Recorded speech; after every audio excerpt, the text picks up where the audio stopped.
They never noticed me, not really. Not in meetings, not in boardrooms, not even when I raised red flags backed by data so clean it practically glowed. I was Nina Kapoor, Environmental Compliance Analyst 3, tucked into a corner cubicle on the ninth floor of a building that smelled like recycled ambition and too many microwaved quinoa bowls. Middle of the org chart. Middle of my career. Middle of being politely ignored. I wasn't bitter. Not exactly. I'd made peace with the invisible armor of my job, a role that kept me adjacent to power, close enough to see it abuse itself, but far enough that I'd never be asked to fix it. Most days were the same.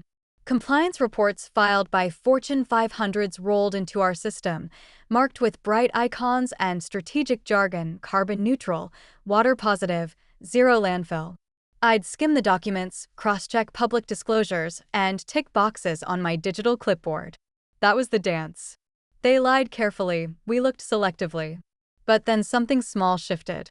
I was reviewing a luxury bottled water company's ESG statement, sleekly designed, all glacier fonts and serenity blues. They claimed a 97% carbon offset on their global operations. Beautiful number. Too beautiful. On a whim, I pulled their shipping data from a public customs portal. I wasn't expecting much, maybe a typo, maybe a rounding trick, but what I found was the beginning of something that wouldn't leave me alone. Dozens of shipments were categorized under high-emission logistics, private freight, overnight air, routes that no carbon offset scheme could realistically neutralize. I dug deeper, quietly. Cross-referenced their claimed water sourcing with municipal extraction permits. Something didn't add up. Either the permit data was outdated, or they were bottling more than they were allowed. It was sloppy, almost arrogant. That night, I sat at my dining table with cold dal in the fridge and a laptop propped up by unread compliance manuals. I opened a blank Python notebook and began sketching out an idea, not for revenge, not even for exposure. Just a way to automate the very thing I had done manually. A crawler that could compare ESG claims against public databases. Match language, flag discrepancies, maybe even score them. I named it EcoLens, quietly, without fanfare, like planting a seed no one expected to sprout. The first few days were a mess. My code was inefficient, my scraping logic flawed, and I wasn't even sure what success looked like. But the process of building it, that felt real. Unlike the performative reports I reviewed daily, EcoLens had no political agenda. It didn't care about optics. It only cared about what was true. I didn't tell anyone. Not yet. At work, I kept my head down, responding to emails with the same steady cadence, pretending not to notice when a junior associate got promoted over me. At night, I improved the tool, fed it more sources, refined the keyword detection, added alert logic for aggressive offsetting claims. Each improvement felt like breath returning to lungs I hadn't realized were tight.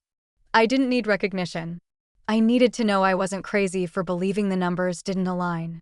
One evening, as I watched EcoLens quietly flag another multinational's wild carbon neutrality claim, I felt something new. Not triumph. Not even satisfaction. Just stillness. Like I was finally aligned with something honest. Something clean. Maybe they'd laugh if they knew. Probably. A mid-level analyst building an accountability bot in her pajamas wasn't exactly TED Talk material. But that didn't matter to me. Because for the first time in years, I wasn't just auditing reports. I was auditing the story behind them. And that story was full of holes. I don't know what possessed me to mention it. Maybe it was the quiet thrill of progress. Maybe I just wanted anyone, to understand what I was building. It happened over stale coffee in the break room, the kind of place where good ideas go to die under flickering fluorescent lights. Ravi from procurement was microwaving something that smelled like burnt hope. Jessica from legal was scrolling her phone, only half listening. I mentioned EcoLens casually, like it was no big deal. Just a little tool I've been tinkering with. I didn't show them the code, just described the concept, cross-referencing ESG reports against public data to catch inconsistencies. Ravi blinked slowly. Like, a watchdog app? Sort of, I said. Not enforcement. Just transparency. Let the data speak. Jessica raised an eyebrow. You know that sounds like a liability, right? It's not illegal to look at public records, I replied, maybe a little too defensively. Everything's already out there. I'm just connecting dots. She smiled in that way people do when they think you're sweet but deluded. Just be careful, Nina. I laughed along with them, pretending I hadn't noticed the condescension. But the moment I walked back to my desk, I felt it, how the air around me had shifted, just slightly. Like someone had folded a corner of the page on me. The kind of shift you don't notice right away, but feel days later when access to certain meetings is streamlined, when someone else gets asked to lead the queue for compliance review. I didn't complain. I knew the dance. 2 days later, during an all-hands meeting, our VP of Sustainability gave a rousing speech about collaboration over disruption, about preserving the integrity of institutional partnerships. I wasn't mentioned by name, but I didn't need to be. The subtext was clear: don't bite the hands that fund our bonuses. Still, I couldn't let it go. That night, I went home and scrubbed all my personal identifiers from the EcoLens repository. I bought a fresh domain, set up encrypted hosting, and re-released the tool under the pseudonym Clarity Signal. No names, no face, just clean UX and even cleaner logic. Going underground gave me space to breathe. I added features, color-coded discrepancy scoring, live alerts, a side panel that pulled source URLs. Quiet upgrades made in the hush of 2 a.m. sessions, fueled by jasmine tea and unresolved tension. I started getting traffic. Not much, but enough to notice. Environmental blogs picked up on the tool. A small Reddit thread debated whether Clarity Signal was just a bot or a disgruntled insider. I watched silently, never commenting, only improving. At work, the shifts grew more pronounced. My monthly report reviews were quietly reassigned to a newer analyst. A compliance roundtable I used to moderate was postponed indefinitely. No one said anything outright, but the message was clear: tone it down. Still, I showed up every morning, reviewed what I was told to review, smiled when I needed to. But beneath the performance, I was documenting everything: how ESG claims evolved under scrutiny, how companies altered their language to sidestep regulation while appearing virtuous. The data fascinated me, not because it exposed villainy, but because it revealed patterns, predictable, repeatable frauds masquerading as progress. One Thursday, my supervisor pulled me aside. "Off the record," he said, shutting the door behind him. "You're smart, Nina. But sometimes smart people get blindsided by idealism." I tilted my head. "Is this about my reports?" "No. It's about perception. We're not the enemy, but we also don't get paid to start fires. We get paid to contain them. Stay in your lane." That night, I walked 3 extra subway stops just to clear my head. The city buzzed with the hum of people moving in all directions, none of them looking up. I felt like a ghost, visible only to those who needed me to be silent. But I wasn't angry. I wasn't even surprised. They didn't believe in EcoLens because they didn't believe someone like me, quiet, middle-tier, brown-skinned, and desk-bound, could ever build something that mattered. That kind of change only comes from boardrooms or Ivy League think tanks, not from a woman writing code in a rented apartment where the Wi-Fi cuts out when it rains. And maybe that's why I kept going. Not out of revenge. Not out of ego. But because they left. And I believed the data more than I believed them. It started with a blue bottle and a slogan I couldn't ignore: Pure Planet. Pure water. The company was called Aurelia, a high-end bottled water brand that had somehow turned hydration into a luxury status symbol. Their new ESG campaign had gone viral. A full-page ad in the New York Times. Glowing write-ups in Fast Company. Press releases filled with praise for their fully carbon-neutral supply chain. They even used the word regenerative. That one always made me twitch.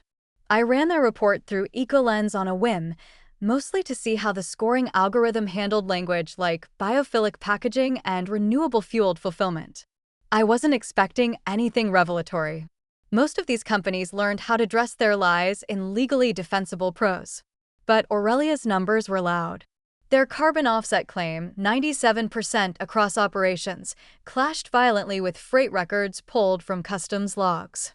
They shipped their product via air frequently. Not just emergency orders, but standard shipments. Air cargo has one of the highest emissions footprints per kilogram. No amount of tree planting in coastal Peru could cover that. Then there was the water source. Their ESG report claimed pristine alpine aquifers, but the permits were tied to a heavily restricted municipal well near Lake Delaro, known for severe drought regulations. The discrepancy wasn't just sloppy. It felt intentional. I triple-checked everything. Downloaded PDF archives. Took screenshots. Documented dates. I even reviewed their marketing history, tracking how their environmental language had slowly escalated over time, evolving from reduced emissions to net positive. Still, I hesitated. I knew what it meant to publish something, anything, that could ripple back. Even anonymously. Especially anonymously. But I also knew what it felt like to stay silent. So, I did what Clarity Signal was built for. I compiled a clean, sourced report, 5 pages, minimal commentary. Just data, screenshots, permit numbers, and quotes from Aurelia's own reports. No accusations. No flourish. Just side-by-side comparisons with quiet, damning clarity. Then I published it, no byline, no contact info, just a shareable link. I posted it on 2 environmental watchdog forums, 1 journalist Slack channel I had quietly lurked in, and submitted it through a tip form to the Carbon Ledger, a publication known for unmasking ESG frauds. The post didn't go viral, not right away. But it moved. Quietly.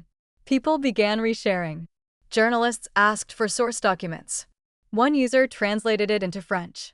Another uploaded it to the Wayback Machine in case it gets deleted. 3 days later, Aurelia responded. They released a statement accusing an unverified, rogue actor of spreading misinformation and attacking innovative green entrepreneurs.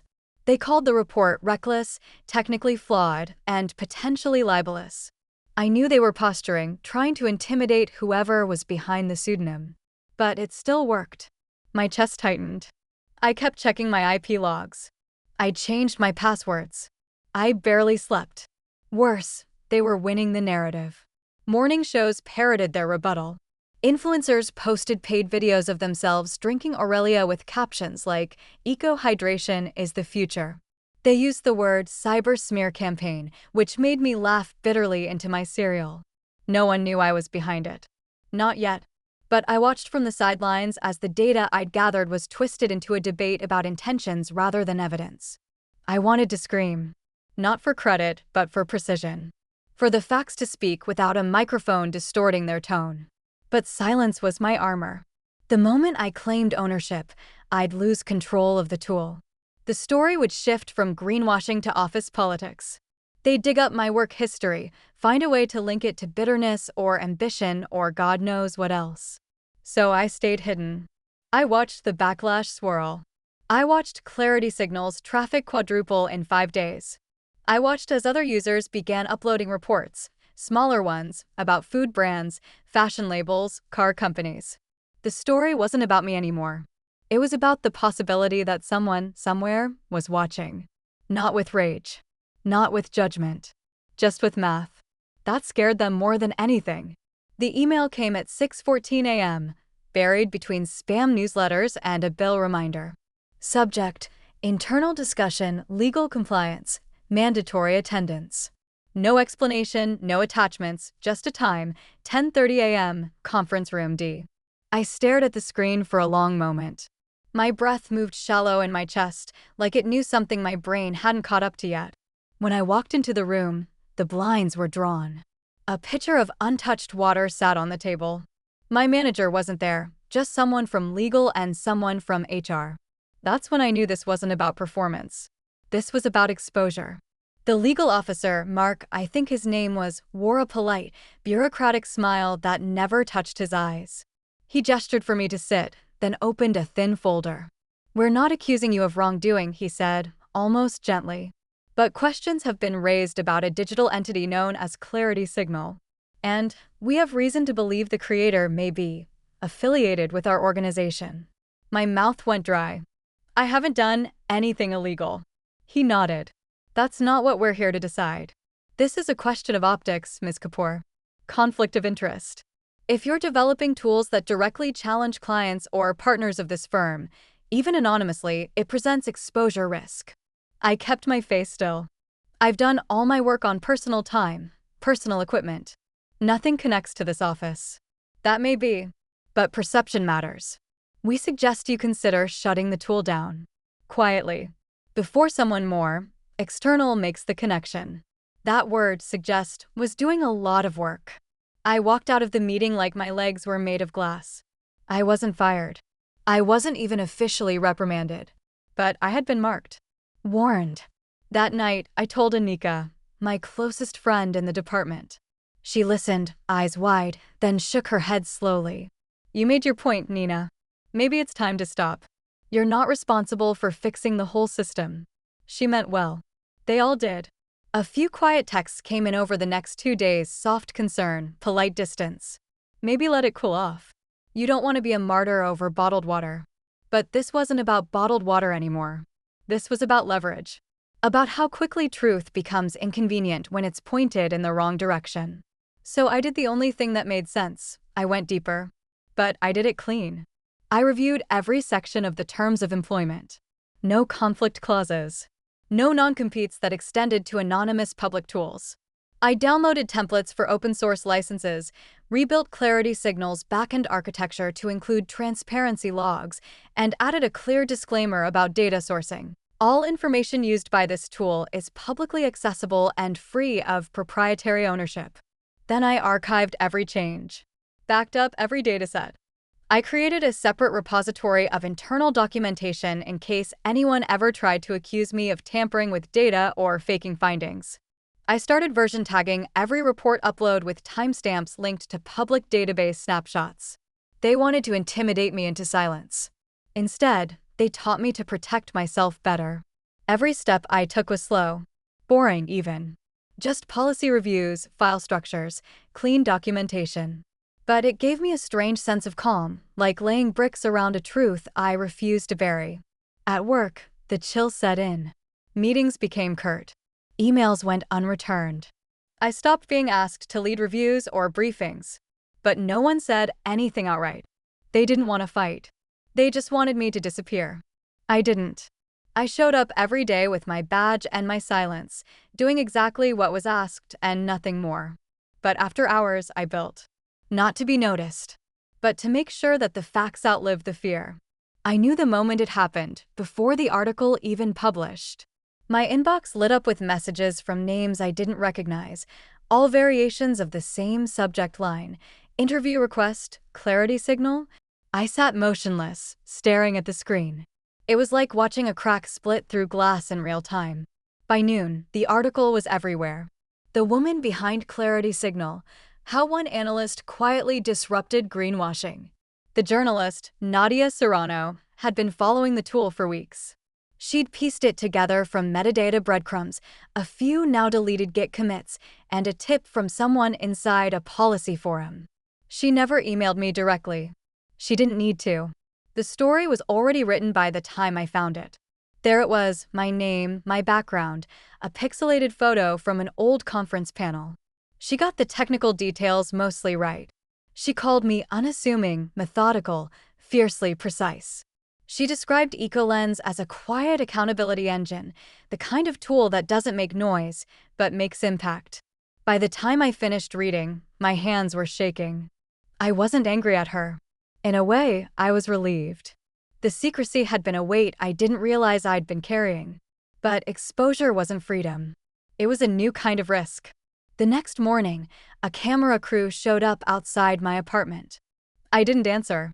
Messages flooded my social media. Strangers calling me a hero, a fraud, a brave woman, a bitter bureaucrat. One post read, "Of course she's doing this for clout. No one codes transparency tools out of the kindness of their heart." Another, "Finally, someone holding these companies accountable. Give her a medal." It was surreal, watching people argue about my motives without ever asking me what they were. Nadia reached out again. This time, personally.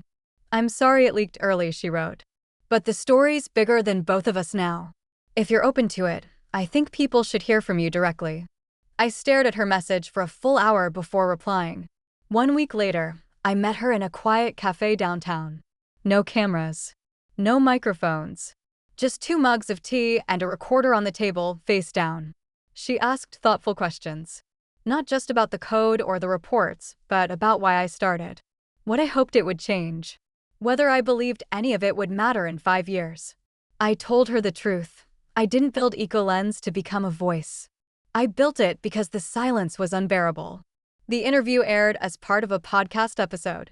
It wasn't flashy.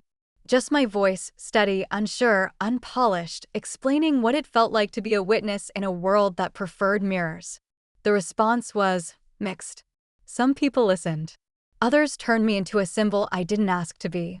I was praised, mocked, platformed, dissected. A well-known environmental influencer accused me of weaponizing transparency without offering solutions. A venture blog called me an uncut gem in the age of data disruption. Then came the emails from investors. They all sounded the same. We love what you've built. We believe in ethical tech. We think there's a massive opportunity here. Some offered grants. Others dangled valuations I didn't know how to process. One firm offered to acquire Clarity Signal entirely, clean handoff, 7-figure exit. I didn't reply. Not yet. Because for the first time in my life, the thing I made had become louder than the room that once ignored me. And I needed to decide whether I wanted to own that sound or walk away from it before it drowned me. The letter came by certified mail, printed on heavy paper with gold embossed headers. Notice of scheduled appearance, California Environmental Standards Board. The bottled water company, Aurelia, had filed a formal complaint. Not against me by name, but against Clarity Signal. They claimed reputational harm, data misrepresentation, and malicious coordination to damage public trust in a clean tech brand. It was all couched in polished legal phrasing, but the message was clear. Sit down. Shut up. I didn't flinch. Instead, I opened a fresh folder on my desktop and labeled it Hearing, Defense Materials. I knew how these things worked. I'd sat in on enough compliance mediations to recognize the rhythm, slow, overly polite, drowned in procedure. Truth didn't win by yelling. It won by surviving the audit. The hearing was scheduled for 10 a.m. in Sacramento, in a nondescript government building with peeling paint and security guards who looked like they hated their pensions. I arrived early, hair tied back, blazer pressed, a neutral expression fixed in place.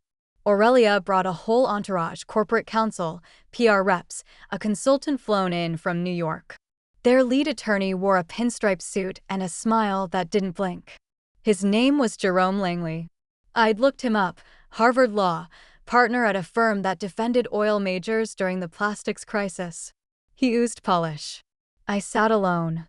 The hearing room was wood-paneled and dry as toast. A 3-person board presided at the head table, 1 environmental scientist, 1 legal ethics specialist, and 1 public liaison. It wasn't a trial, more of a regulatory evaluation. But it carried weight. Findings here could spark audits, fines, even policy shifts. Langley opened with charm. He framed Aurelia as a conscientious innovator unfairly targeted by an anonymous campaign built on fragmented data and unvetted methodology. He praised Clarity Signal as admirably ambitious, but dangerously naive, likening it to an amateur drone buzzing through protected airspace. Then it was my turn. No theatrics. No emotional appeals. Just paper. I began by stating my credentials. 10 years in environmental compliance, certifications in ESG data analysis, no record of misconduct. I clarified that I created Clarity Signal on my own time, with public records, under fully legal methods. The board nodded, unimpressed. They didn't care about origin stories. They wanted substance. So I gave them timestamps. I pulled up shipping records from the U.S. Department of Transportation. Line by line, I showed dates and tracking IDs for Aurelia's cargo flights that directly contradicted their claims of 98% ground-based distribution. I showed screenshots from their ESG report, claiming 0 air miles in the same period. Then I overlaid permit documents from Lake Delero's water board, showing capped extraction limits that didn't match Aurelia's bottling volume reports. Langley objected, irrelevant. The data may have changed since publication. I didn't argue. I simply pulled out the metadata from the report PDFs, submission dates, version histories. A document speaks if you know where to listen. The board leaned forward for the first time. I stayed steady. No smirks. No raised voice. Just layers. Then I addressed the methodology itself. Aurelia had accused Clarity Signal of algorithmic bias. I showed the scoring matrix open source, peer-reviewed, blind to brand names. I explained how it weighted discrepancies not by volume, but by strategic intent. A minor error that masked a major claim got flagged higher than a raw number mismatch. Langley pivoted. He suggested Clarity Signal unfairly targeted Aurelia due to its visibility. That other companies with worse records had been ignored. I didn't choose Aurelia, I said calmly. Their language triggered the system. The algorithm has no vendetta. It just reads. There was a pause then. The room held a stillness I recognized from late-night audits, when someone realizes the spreadsheet won't let them lie anymore. Langley reached for one final angle. He presented a slide of a meme that had gone viral, a satirical post mocking Aurelia's glacier chic branding, captioned carbon neutral, spiritually. He claimed Clarity Signal encouraged public ridicule and corporate bullying. I responded by pulling up the tool's terms of use, which specifically prohibit commentary, satire, or editorial input. I reminded the board that virality was not a crime. That truth, once released, travels on its own terms. The board took notes. I sat back. I'd brought no entourage, no defense team, just documents. Because documents don't panic. The hearing closed after 4 hours. No ruling was issued that day, these things took time. But I saw it in the board's faces. Exhaustion, yes, but also clarity. They knew what they'd seen. As I gathered my things, Langley stopped me in the hallway. You know, he said, smiling thinly, there are easier ways to build a career. I met his gaze. Maybe I wasn't trying to build one, I said. Maybe I was trying to measure one. He didn't reply. Outside, the sun was too bright. Sacramento shimmered with heat. I sat on a bench across from the courthouse and opened my phone. Emails. Mentions. Noise. But in the middle of it, a quiet ping.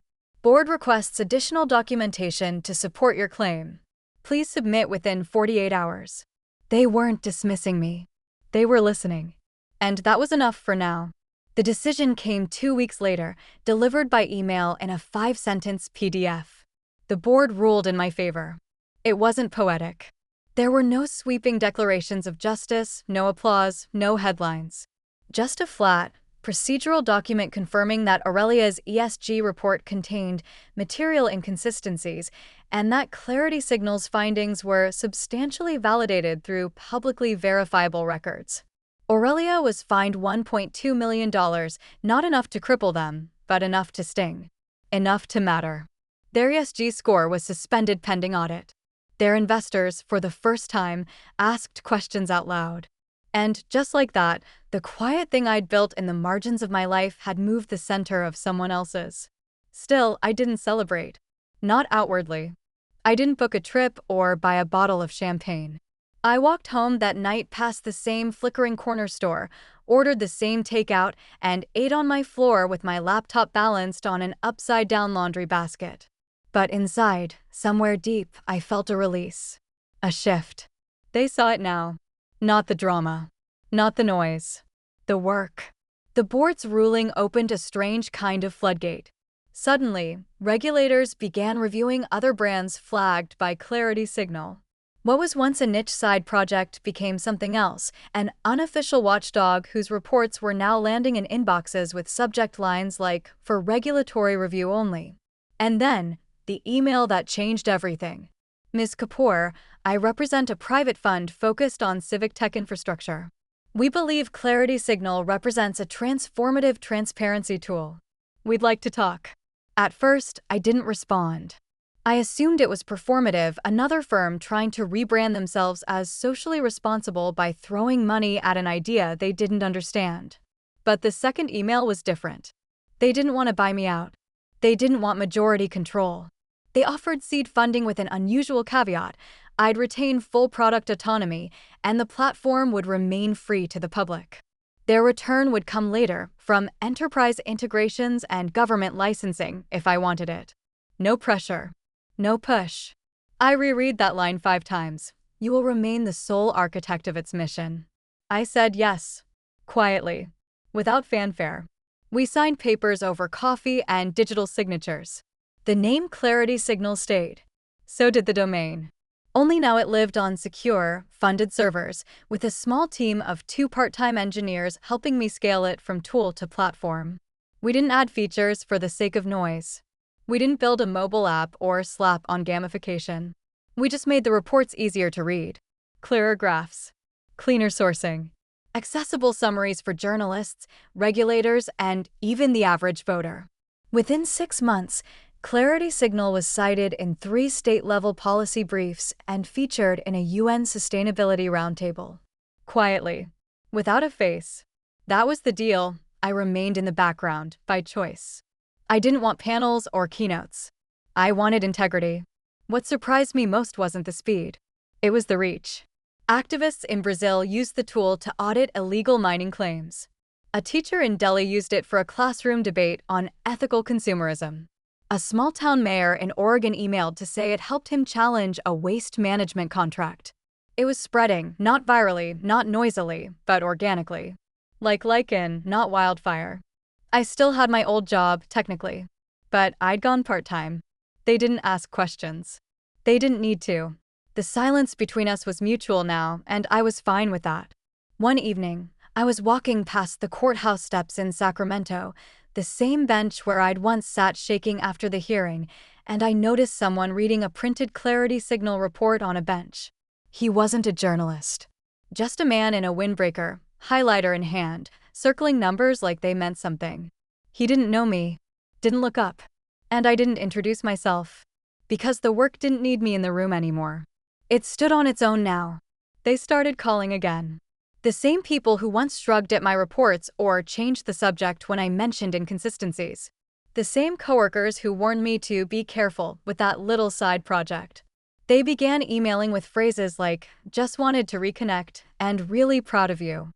Some even said they always knew I was onto something. It was strange hearing their voices again, not cruel, not hostile. Just revised. As if the version of me they remembered had been replaced by someone more useful, more respectable. Someone whose opinions now came with citations and press clippings. I didn't feel smug, just tired. One afternoon, I received a meeting request from my old boss, Martin. Subject line, exploring strategic collaboration. I almost ignored it. But curiosity got the better of me. We met in the same boardroom where he once told me to stay in my lane. He looked older. Or maybe I just stopped looking up to him. First, he said, smiling like a man trained in damage control, "Congratulations. What you've built is impressive. We think there might be an opportunity for synergy." Synergy, I repeated. He nodded. Clarity Signal has reach. Our firm has institutional relationships. Together, we could standardize ESG validation across sectors. It sounded clean, professional, appealing even. But I knew what it was, a bid for control. A way to tame the thing they couldn't stop. To reabsorb it into a system that was never built to tell the truth, only to manage the consequences of it. I thanked him. Politely declined. He wasn't offended. Just puzzled. Like he couldn't understand why I wouldn't turn a hard-earned win into a market advantage. As if that had ever been the point. On the walk home, I thought about how quiet the city felt. Not just the traffic or the air, but the space inside me. The urgency had passed. The anger, too. What remained wasn't triumph, it was clarity. I didn't build Clarity Signal for revenge. I built it because I couldn't unsee the truth. And once you see it, the silence around it becomes unbearable. I didn't need their apologies. Or their partnerships. I had my own measure of success now. It was in every clean report. Every flagged inconsistency that made someone ask a second question. Every user who clicked verify source and actually read what came next. That was enough. The new office isn't much, just 2 rooms above a bakery that starts clattering trays at 5:30 every morning. The walls are thin, the heat inconsistent, and the windows fog on cold days. But the Wi-Fi is solid, the light is soft, and no one here asks me to explain why I care about getting the details right. There's no receptionist. No sign on the door. Just a line on the building directory that says Clarity Signal Data Initiative. I still do most of the work myself, cleaning reports, checking updates, fine-tuning the scoring engine. Sometimes interns help with source vetting, and a retired librarian volunteers twice a week to format citations. It's quiet, but not lonely. Every morning I walk in, switch on the desk lamp, and open the dashboard. I watch new entries populate citizens, students, even city clerks uploading company reports and asking questions. Not big scandals, not viral stories. Just a slow river of people wanting to know whether the numbers add up. And I answer them. Not with outrage. Not with spectacle. Just with evidence. This was never about taking anyone down. It was about building something up, something that didn't flinch under pressure, that didn't shift to protect the loudest bidder. I've learned that justice isn't always swift, or loud, or satisfying. Sometimes it's a footnote that survives redaction. Sometimes it's a well-labeled spreadsheet in a public archive. Sometimes it's a single paragraph in a regulatory audit that says, "This claim could not be verified." I used to think change needed a megaphone. But it doesn't. It needs a paper trail. A system that outlasts anger. A method that leaves no fingerprints, only facts. And when you build something like that, something so precise that even your harshest critics can't argue with its logic, that's when things begin to shift. Not because you shouted, but because you couldn't be ignored.